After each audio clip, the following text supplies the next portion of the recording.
가르칠 수 있도록 배우든지 가르치든지 그렇게 하시기를 바랍니다. 자, 한번 기도드리겠습니다. 하나님 감사합니다. 주님, 저희를 주의 자녀 삼아 주시고 주의 몸된 교회, 사랑하는 교회 가족으로 만들어 주시고 함께 예배드릴 수 있고 서로 기도하며 마음을 나누는 놀라운 사랑의 공동체 가운데 두신 것을 감사드립니다. 오늘을 주 앞에 예배드릴 때 우리 가운데 말씀하신 주의 소리를 듣게 하여 주시고 주님이 말씀하실 때 믿음으로 기쁨으로 순종의 발을 내어딛는 저희 모두가 되게 하여 주옵소서. 예수님 이름으로 기도합니다. 아멘. 예수님의 제자들에 대해서는 우리가 사실을 잘 알려져 있지 않습니다. 소수의 사람, 베드로와 요한을 중심으로 한 아주의 소수의 사람들에 대해서만 사도행전에 기록되어 있고 11명의 제자들의 대부분에 대해서는 복음서에서 그저 이름 정도만 언급이 되어 있어요. 12제자의 이름은 이러하니 라고 잠깐 한번 언급한 것 외에는 11사도들이 무슨 활동을 했으며 어떤 일을 했는지 거진 성경은 기록하고 있지 않습니다. 그 중에 대표 또 한 사람이 바로 이 안드레라는 사람입니다. 안드레에 대해서도 성경은 별로 기록하고 있지 않습니다. 오늘 본문에 있는 이야기는 이 안드레에 관한 이야기에 가장 핵심적인 이야기고 가장 중요한 이야기고 사실 안드레에 관해 기록한 성경의 모든 것이라고 할 만한 것이 오늘 본문 읽은 내용에 실려 있습니다. 안드레는 누군가 하니 베드로의 형제입니다. 그에 관련된 성경 기록하고 내용이 뭔가 예수님을 만났을 때의 장면 그리고 그가 어떻게 했는지 이 부분에 언급하고 있습니다. 안드레는 본래 오늘 본문에서 읽은 것처럼 세례 요한의 제자 중에 한 사람이었습니다. 신실한 제자였는지 그저 추종자를 제자라고 표현했는지 정확히 알 길은 없지만 세례 요한을 따르는 제자 중에 하나였었는데 세례 요한의 안내를 듣고 이야기를 듣고 예수님께로 방향을 바꾸어서 갔던 사람인 것이죠. 오늘 본문 35절을 다시 한번 읽어볼까요?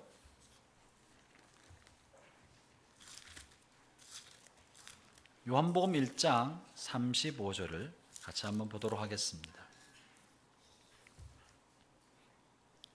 35절부터 37절 다시 한번 봅시다. 시작. 또 이튿날 요한이 자기 제자 중 2사람과 함께 섰다가 예수께서 거니심을 보고 말하되 보라 하나님의 어린 양이로다. 2 제자가 그 말을 듣고 예수를 따르거늘. 이 2 제자는 예수님의 제자가 아니라 요한의 2 제자인 거예요. 요한을 늘 쫓다가 어느 날 세례 요한이 예수님이 지나가시는 모습을 보면서 이렇게 말한 거예요. 보라, 세상 죄를 지고 가는 하나님의 어린 양이다. 이 말을 듣더니 요한의 2 제자 중에 한 사람, 이 사람이 이 안드레입니다. 그가 이제 2 사람이 예수님께로 가서 따르기 시작했다는 것입니다. 굉장히 놀라운 일이죠.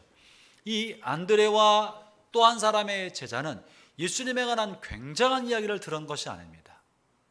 무슨 특별한 복음을 들은 것도 아닙니다. 그저 짧은 한마디 세상 죄를 지고 간 하나님의 어린 양이다. 근데 그 말을 듣더니 자기가 줬던 스승을 버려두고 예수님께로 방향을 바꾸었던 것입니다. 어떻게 이럴 수가 있었겠습니까? 이것은 그가 바로 예수님에 대해서 충분히 알았기 때문에 예수님께로 방향을 바꿨던 것이 아니라 예수님을 소개해 준 그분이 믿을 만한 분이었기 때문에 자기가 따르는 길을 바꿀 수 있었던 것입니다. 다른 사람이 그 말을 했으면 이 짧은 한마디 가지고 어떻게 그랬겠어요. 그러나 자기가 신뢰하는 스승이 예수님을 향하여 세상 죄를 지고 하는 하나님의 어린 양이다 하였기 때문에 그 말을 신뢰하고 예수님께로 갔던 것이죠. 사랑하는 형제자매 여러분, 우리가 인간관계를 가지면서 무슨 이야기와 메시지를 전달하고자 할 때 사실은 그 메시지의 내용보다 그 말을 하는 사람이 훨씬 더 중요합니다. 그 말을 하는 사람이 믿을 만한 사람이면 그가 하는 말이 좀 이상해도 믿고 시작하고, 그 말을 전하는 사람이 믿을 수 없는 사람이라면 그가 하는 말이 믿음직해도 의심부터 하고 보는 것이 사람인 것입니다.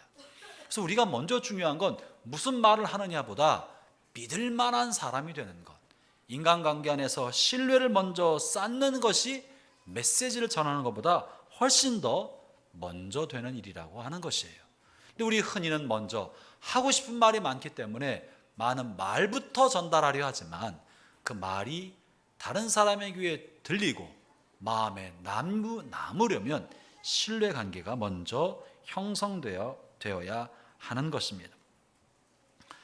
그래서 복음은 말에 있지 아니하고 능력에 있다고 하는데, 이 능력, 복음에 있는 능력은 귀신을 쫓아내고 병을 고치는 그런 능력으로 복음이 전달된다, 이런 말이 아니라 복음은 무슨 말을 전하느냐 보자, 말을 전하는가 보다도 복음은 그 전하는 사람의 인격적 변화가 있는 그 능력을 보이는 것이 우선이라는 것이에요. 형제자매 여러분, 우리가 이 땅에 그리스도의 복음을 증거하려 할 때 우리가 전하는, 여러분이 전하는 복음의 말이 말 전달 내용보다도 먼저 그 복음이 나 자신을 변화시킨 그 능력을 사람들에게 보이는 일이 선행되어야 합니다. 그것이 먼저 되어야 과연 복음이 믿을 만하다고 사람들이 생각하게 될 것입니다. 그러므로 사랑하는 형제자매 여러분, 복음을 전하려 할 때 먼저 복음으로 말미암아 변화된 사람이 되기를 바랍니다. 왜 우리가 전도가 잘 안 될까? 왜 전도의 문이 닫힐까? 나 자신이 복음으로 말미암아 변화된 삶의 흔적이 없다면 사람들이 어떻게 내가 전하는 말을 믿고 따를 수가 있겠습니까? 나 자신도 변화시키지 못하는 이야기를 가지고 누구를 변화하라고, 이걸 받으면 당신이 바뀐다고 말할 수 있겠습니까? 우리 자신이 복음으로 말미암아 철저히 변화되고 새 사람이 되었을 때, 되어갈 때 사람들은 우리가 전하는 말을 듣기 위하여 귀를 열게 될 것입니다. 안드레도 자신이 따르던 세례 요한이 믿을 만한 스승이었기 때문에 그가 전하는 말을 듣고 예수님께로 마음을 바꿀 수 있었습니다. 비록 예수님에 대한 확신은 없었지만 일단 따라가 보자라고 생각했던 것이죠. 그런데 또 한 가지 기억할 것은요, 안드레가 이렇게 예수님을 따르기로 결심했던 것은 세례 요한이 전해주는 딱 한 번의 그 메시지, 그것 때문만은 아니었습니다. 안드레가 어떻게 예수님을 만나게 됐는가에 대해서 여러분에게 전하고 있습니다. 요한복음 1장 29절과 30절 한번 읽어볼까요? 요한복음 1장 29절 30절 한번 펴보시기 바랍니다. 제가 읽을 테니까 한번 들어보세요. 이튿날, 29절입니다. 35절이 아니고 29절. 이튿날 요한이 예수께서 자기에게 나오심을 보고 이르되 보라, 세상 죄를 지고 가는 하나님의 어린 양이로다. 내가 전에 말하기를 내 뒤에 오는 사람이 있는데 나보다 앞선 것은 그가 나보다 먼저 계심이라 한 것이 이 사람을 가르킴이로라. 이 1장 29절에 사는 이야기와 오늘 본문 35절에 사는 메시지가 같은 이야기예요. 같은 얘기를 이튿날 이렇게 말하고 있는 거예요. 이튿날에 이런 얘기했고 어제 이 얘기를 또 한 거예요. 얼마 전에 또 한 얘기를 다음날 또 예수님 보면서 또 반복하고 예수님 볼 때마다 그 얘기를 반복하고 있었다는 사실입니다. 다시 말하면 세례 요한은 예수님을 볼 때마다 세례받으러 예수님 오실 때 그를 향해 또 증언하였고, 거리를 지나는 그 모습을 볼 때마다 예수님을 증언하였고, 안드레는 그렇게 세례 요한이 예수님을 향하여 보라, 세상 죄를 지고 가는 하나님의 어린 양이다라고 증언하는 그 소리를 반복해서 들었던 것입니다. 여러분, 우리가 한 번 얘기한다고 귀에 들려요, 안 들려요? 안 들려요. 내가 관심을 갖고 있는 것이 아니라면 다른 사람이 한 얘기가 아무리 좋은 말이어도 잘 귀에 들리지 않습니다. 관심 갖고 있는 게 아니라면. 그러나 반복해서 자꾸 말을 하면, 관심이 별로 없었는데 자꾸 말을 하니까 한번 이제 생각을 해보기 시작하는 거예요. 반복해서 말을 하니까. 그것이 광고도 그런다 그러더라고요. 8번 정도 똑같은 광고를 보아야, 그리고 나서야 한 번쯤 이런 광고가 있구나 생각한답니다. 세례요한도 예수님에 관하여 반복해서 말하니까 비로소 어느 때가 되었을 때 안드레가 예수님에 관해서 자기 스스로 적극적으로 생각해 보기 시작했던 것입니다. 우리의 전도도 그렇습니다. 한마디의 전도의 말로 사람을 구원에 이르게 할 수도 있지만 사실은 대부분은 그렇지 않습니다. 한 번 전해주는 전도를 가지고 그 사람이 마음을 바꾼다는 것은요, 굉장히 드문 일입니다.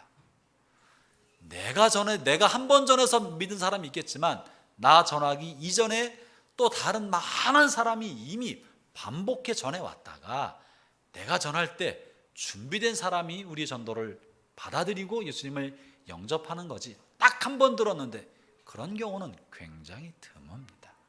그렇기 때문에 사랑하는 형제자매 여러분, 우리가 복음을 전할 때 여러 번 반복하는 것을 어렵게 생각하지 않기를 바랍니다. 이건 당연한 거다.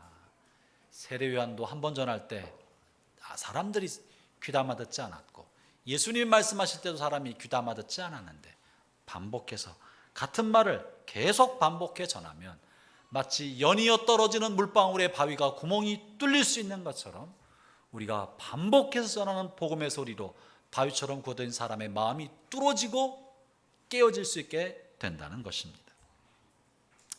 안드레를 비롯해서 또 한 명의 다른 제자도 예수님을 따르기 시작했습니다. 세례 요한의 얘기를 듣고, 그러자 예수님께서 자기에게 다가오는 세례 요한의 제자를 보면서 뒤돌아보며 이렇게 말씀하셨습니다. 38절에 이렇게 말씀하시죠. 예수께서 돌이켜 그 따르는 것을 보시고 물어 이르시되 무엇을 구하느냐. 이르되 랍비여 어디 계시오니까 하니 번역하면 선생이라. 예수님께서요, 먼저 자기를 뒤따라오는 세례 요한의 두 제자를 보면서 먼저 물어보셨어요. 무엇을 구하느냐? 왜 나를 따라오느냐? 이 얘기를 하신 거죠. 그럴 때 안드레와 또 한 명의 제자, 이 또 한 명의 제자가 누구인지는 잘 모릅니다. 학자들에 따라 이 사람이 아마 요한이 아닌가, 이 요한복음을 쓴 요한이 아닌가 추측하는 사람이 있지만 누군지 알 길이 없습니다. 정확한 건 안드레는 그 사람 중에 한 사람이었다는 거예요. 말하기를 랍비여 어디 계십니까? 무엇을 구하느냐 물어보는데 어디 계십니까? 라고 대답합니다. 이 대답은 사실 예수님이 듣고 싶었던 대답은 아니었을 거예요. 아마 이 사람이 정말 준비된 사람이라면 부자 청년처럼 내가 영생을 얻고자 합니다, 뭐 이렇게 말했으면 얼마나 좋았겠어요. 아니면 니고데모처럼 선한 선생님이요, 이렇게 말했으면 얼마나 좋았겠어요. 하나님의 사람이요, 내가 진리를 얻고자 합니다, 뭐 이랬으면 얼마나 좋겠어요. 이 친구들이 하는 말은 어디 계십니까? 어디 계십니까? 이 무슨 당돌한 이야기인가? 이 어디 계십니까? 이야기에는 두 가지 의미가 들었습니다. 하나는 이 안드레를 비롯해서 이 또한 제자가 갖고 있는 관심은 예수님 자체보다 아직은 예수님께 푹 다가가서 내가 예수님 관심 있습니다 라고 말할 준비가 안 됐고, 예수님에 대해서 좀 알아보려 한다. 예수님에 대해서 좀 알아보려 한다. 나를 너무 그렇게 막 따르는 사람처럼 생각할 것 아니고 그저 알아보려고 내가 적당히 거리를 둡니다, 이런 말인 것입니다. 어디에 계십니까? 거처가 어디입니까? 어디 가면 만날 수 있습니까? 내가 거기 가보면 예수님 곁에 따르는 사람이 누군 줄 알 텐데 어디 계십니까? 내가 먼저 당신을 알아보려 합니다, 이런 말을 하고 있는 거예요. 지금은 당장 예수님과 직접적으로 관계 맺기가 좀 부담스럽고 예수님 주변에 있는 사람들을 내가 좀 알아보려 합니다. 거리를 두겠다는 것입니다. 형제자매 여러분, 교회 나오려는 사람들이 우리가 처음 전도를 하면 예수님을 바로 예수님께로 점프인해서 들어가나요? 그러지 않습니다. 우리가 복음을 전하면 뭘 먼저 물어봐요? 어디로 가야 돼요? 어느 교회예요? 어느 교회에서 나오셨어요? 나는 예수님을 전하는데 사람들의 관심은 어느 교회에서 나오셨어요? 어느 교회예요? 예수님을 따르는 그 무리가 있는 데를 먼저 보려고 하는 거예요. 어디에 속했는지를 알고 싶어하는 것입니다. 그래서 사람들에게 먼저 예수님에 관해 말을 하지만 먼저 우리는 예수님을 따르는 사람들이 있는 우리 공동체를 먼저 소개합니다. 왜냐하면 사람들은 아직 예수님을 받아들일 예수님을 구세주로 받아들일 마음의 준비가 대부분은 되어 있지 않습니다. 먼저 우리를 보고 탐색하고 더 심사숙고하겠다고 하는 것입니다.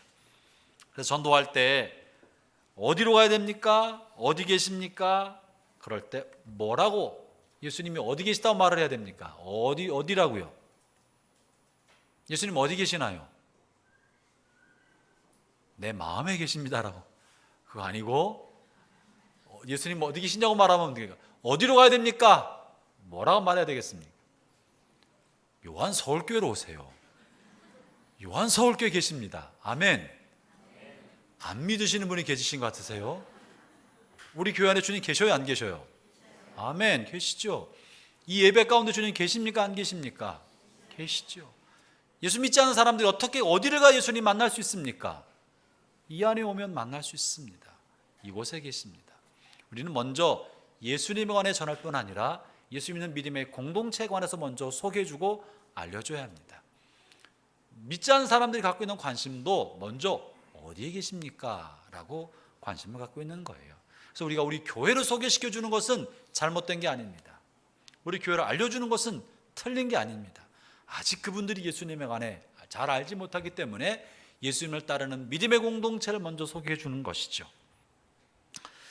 안드레도 먼저 예수님보다도 예수님이 머무시는 곳, 예수님이 거하는 예수님에 대해서 주변 사람들에 대해서 알고 싶어서 그렇게 물어본 것입니다.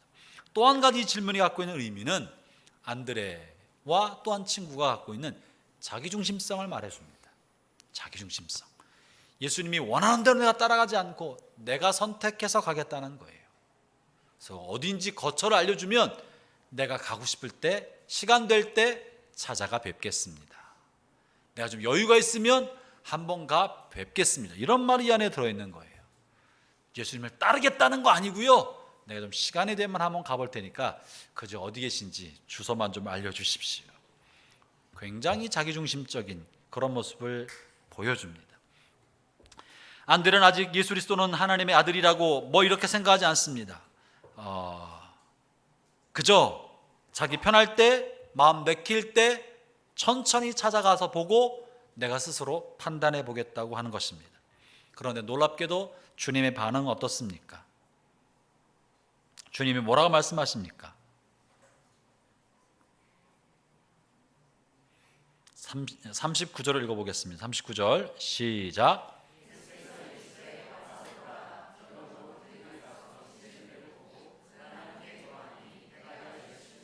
네, 예수께서 이 말을 들으시고 한 말이요, 와서 봐라. 그리고 예수님 계신 곳으로 데려갔습니다. 그리고 한동안 그곳에 머물게 해주셨습니다. 놀라운 사실은요, 예수님은 안드레에게 그 시간을 맡겨두어서 아무 때나 네가 찾아오라고 하지 아니하고 와봐라. 예수님이 시간의 주도권을 가지고 계셨어요. 지금 즉시 나를 따라와라. 그들의 시간에 맡기지 않으신 것입니다. 지금 즉시 따라오라고 하신 것이에요. 시간은 주님의 것인 것입니다. 나중에 시간 될 때 오겠다는 사람 중에 나중에 오는 사람 별로 보지 못했습니다.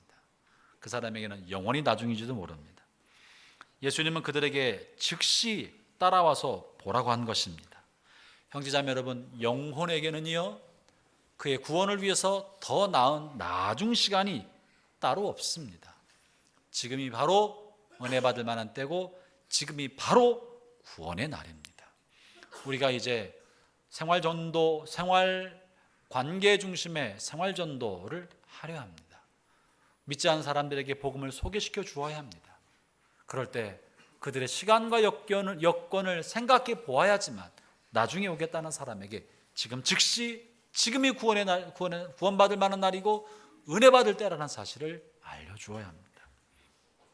사랑하는 형제자매 여러분, 저는 예수님께서 안드레에게 접근하신 것처럼 우리도 복음을 향하여 담대함을 가지고 그리스도를 따르는 길을 제시해 줄 수 있는 믿음의 용기가 다시 일어나게 되기를 축원합니다. 이렇게 세례 요한이 믿을 만한 사람으로서 안드레에게 예수님을 소개해 주자 안드레가 예수님께로 나갈 수 있었습니다. 그리고 예수께서 그를 향하여 지금 즉시로 따라오도록 그를 끌고 가자 그런 예수님 곁에 머물게 되었습니다. 그러면 이제는 우리는 안드레가, 예수님을 만나게 된 안드레가 어떻게 행동했는지 한번 보도록 하겠습니다. 40절 41절을 읽겠습니다. 시작.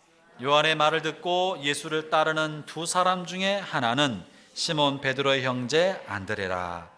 그가 먼저 자기 형제 시몬을 찾아 말하되 우리가 메시아를 만났다 하고, 메시아는 번역하면 그리스도다. 요한의 말을 듣고 예수님을 따랐던 안드레가 그 다음날 자신의 형제 베드로에게 가서 우리가 메시아를 만났다 라고 말하고 있는 거예요. 여러분, 안드레가 한 일에 관하여 성경에 기록하고 있는 내용은 이게 거진 다입니다. 그리고는 아주 작은 일이 실려 있을 뿐이고, 안드레의 사역 중에 성경에 남을 만한 일들은, 성경에 남아있는 일은 이것이 거진 다입니다. 자신이 예수님을 만나고 나서 집에 돌아가서 즉시로 자기 자신에게 가장 가까운 사람, 베드로가 형인지 동생인지 모르겠어요. 아마 베드로의 일을 볼 때 베드로가 형이 아닐까 싶지만 정확하지는 않습니다. 자신의 형제에 가장 가까운 very important person인, VIP인 베드로에게 가서 내가 예수를 메시아를 만났다, 가보자 라고 전하였다는 사실입니다. 사랑하는 형제자매 여러분, 여기에 중요한 것이 있습니다. 복음은 누구에게 전하는 것입니까? 복음은 가까운 사람에게 전하는 거예요. 나와 가장 가까운 사람, 나에게 가장 소중한 사람에게 소중한 것을 전해주는 겁니다. 안드레가 어떻게 예수님께 나올 수 있었습니까? 누구 이야기를 들었습니까? 믿을 만한 사람 이야기를 들었기 때문에 안드레가 예수님께 나갈 수 있었던 것처럼, 베드로가 어떻게 예수님께 나올 수 있었습니까? 자신의 믿을 만한 형제 안드레가 해준 이야기이기 때문에 들을 수 있었던 것입니다. 모르는 사람, 낯선 사람, 길거리에서 처음 만난 사람이 나에게 해준 이야기가 얼마나 내 마음에 도전을 주고 감동을 주고 동기부여가 되겠습니까? 형제자매 여러분, 하나님은 우리 주변에 소중한 수많은 사람을 두었습니다. 내 삶에 소중한 사람, 가장 가까운 가족들이 있고 친구들을 두셨습니다. 그들에게 안드레처럼, 우리는 베드로를 이끌었던 안드레처럼 우리가 그들이 그리스도께 나갈 수 있는 복음의 다리가 될 수 있습니다. 우리가 지난 2월달 재직 훈련을 하면서 올해 그리고 앞으로 우리 교회 전도 전략과 전도 방향을 오이코스 전도로 설정하고, 그리고 이 오이코스 전도의 탁월한 강사분, 이 사역을 일으키고 계신 전문 목사님을 모셔다가 우리가 재직 수련회를 1박 2일로 하였습니다. 그때 재직들이 오이코스 전도에 관하여, 관계 전도에 관해서 다 배우는 시간을 가졌습니다. 근데 이 오이코스가 뭔가, 성경이 이제 우리가 오이코스라는 헬라어는 가족, 집이란 뜻을 가지고 있습니다. 고넬료가 베드로를 초청하여 복음을 들을 때 혼자 듣지 아니하고 자기 집에 있는 오이코스 가족들을 다 불러 모아놓고 그것을 베드로의 설교를 들었고, 베드로의 설교를 들었던 고넬료의 오이코스 가족들은 그날 다 성령의 충만을 받고 복음을 받아들여서 세례받고 변화된 사람이 되었습니다. 사도들은 자신의 가족들 오이코스에게 먼저 복음을 전하였습니다. 복음을 받은 그들의 가족은 그 집을 하나님을 예배하는 공간으로 활용을 하였습니다. 초대교회 성도들은 성전과 집에서 모이기를 힘썼다고 말을 하고 있습니다. 왜 그럴 수 있었습니까? 복음을 받아들인 사람은 제일 먼저 자신의 오이코스 가족들을 먼저 복음화시키고 자신들의 가족들과 함께 그 거처를 예배하는 처소로 삼았던 것입니다. 낯선 사람이 아니라 내 말을 신뢰해 줄 수 있는 사람, 나와 신뢰와 우정의 관계가 되어 있는 사람에게 복음을 먼저 전하는 것입니다. 형제자매 여러분, 이것을 관계 중심의 생활전도라고 말을 합니다. 가족들을 찾아가 전하고, 친족들을 찾아가 전하고, 나와 신뢰의 관계를 형성한 사람들, 신뢰 관계를 형성한 사람들에게 형성해 가면서 복음을 전하는, 나 일상의 삶 속에서 복음을 전하는 것, 관계 중심의 생활 전도인 것입니다. 그래서 우리 교회가 이제부터 원래 다시 전도의 열정이, 영혼을 구하려는 열정이 우리 교회 안에 하나님께서 부어주시기를 기도합니다. 이 전도는 먼저는 낯선 사람에게 노방해서 무슨 물티슈나 이런 걸 전달해 주는 것 아니고, 그거는 나중에 또 필요한 일이고, 진짜 전도는 우리의 삶 속에서 나의 VIP들에게, 나에게 소중한 나의 친구와 가족과 가까운 사람들에게 이 생명의 복을 먼저 전해 주시는 것입니다. 그래서 우리가 이 사람들, 내가 전도해야 할 영적 부담감을 갖게 되는 나의 가까운 사람, 그 사람을 뭐라고 부른다고요?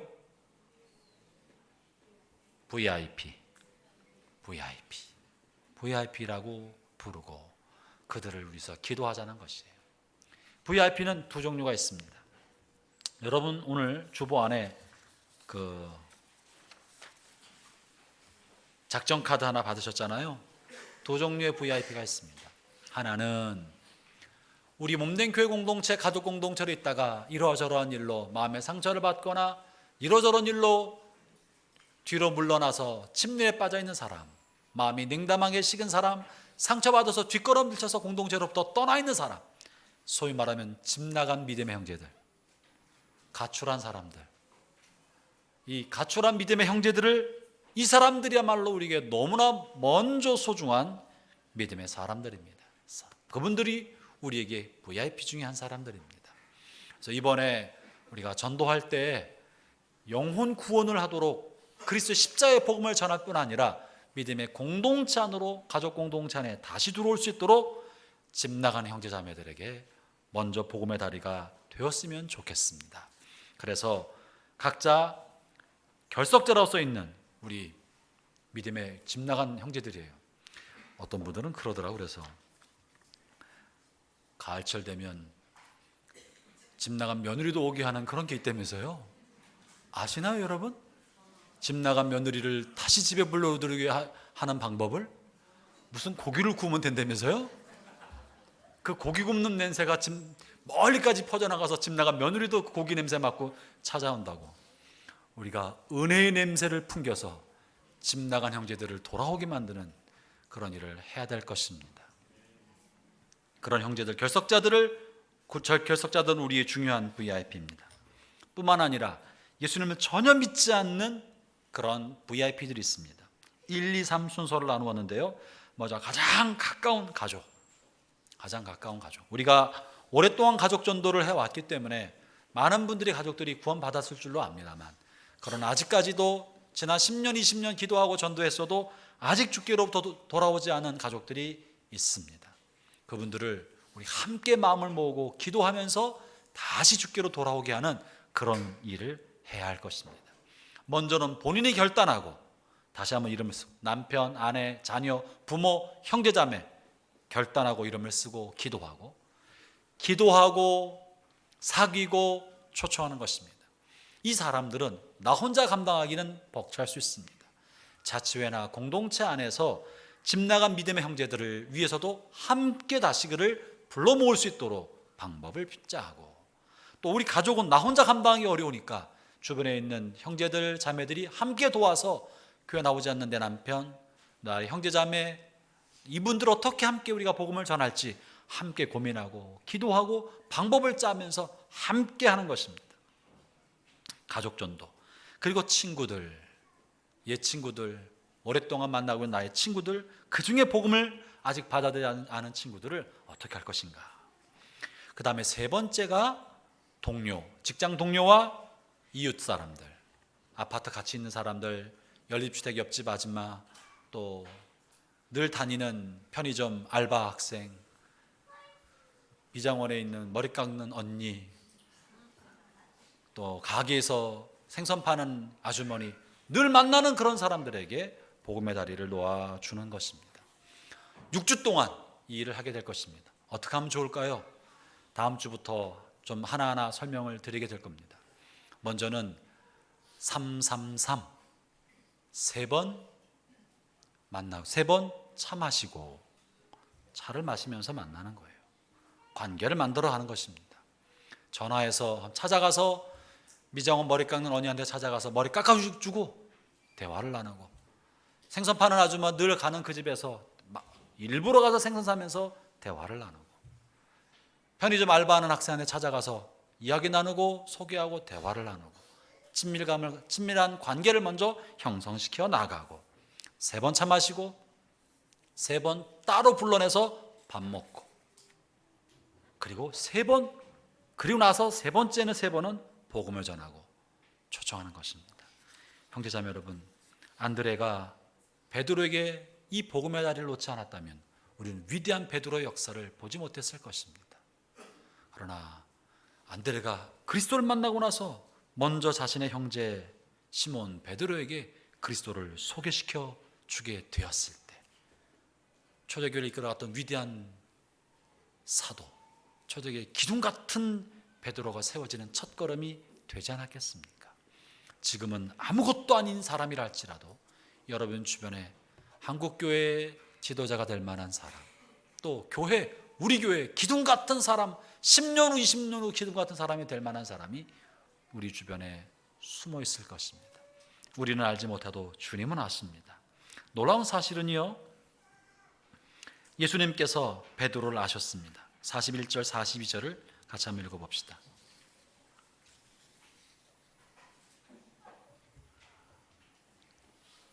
함께 읽겠습니다. 시작. 그가 먼저 자기 형제 시몬을 찾아 말하되 우리가 메시아를 만났다 하고, 메시아는 번역하면 그리스도라, 데리고 예수께 오니, 예수께서 보시고 이르시되 네가 요한의 아들 시몬이니 장차 게발하리라 하시니라.